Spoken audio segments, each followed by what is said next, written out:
Hello friends, welcome to the Tech Legend channel. So friends, today I will talk about the ASUS Wingwall and Herculx graphics card holders. So friends, ASUS has announced the ROG Wingwall and ROG Herculx graphics card mounts, and friends, these mounts are made to hold a lot of weight, which is common in gaming PCs. And friends, this customizable, easy to install system reinforce complement existing ASUS and ROG graphics card reinforcement like integrated stacking frames and full-length backplates. And friends, they help DIRs keep their cards from flexing because of their size, and they make it easier for them to build their own PCs.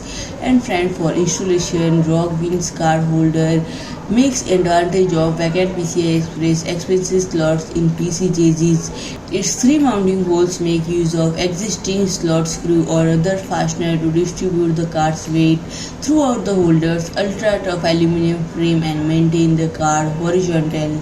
And friend, it is a simple solution that fits into most cases thanks to the PSG shroud beneath the graphics card. And friend, it's one piece based on comprised of high damping rubber and lays solidly on the shroud, allowing the holder to support the GPU from underneath. And friend, the vertical design gives consumer more space for shorter expansion card and even ventilation, all while stabilizing the graphics card. And friend, if I talk about the pricing, the Wingwall model price at €79.90 and the Herculx model price at €39.90. So friend, if you like my video, please do like, share and comment, and don't forget to subscribe my channel and press the bell icon.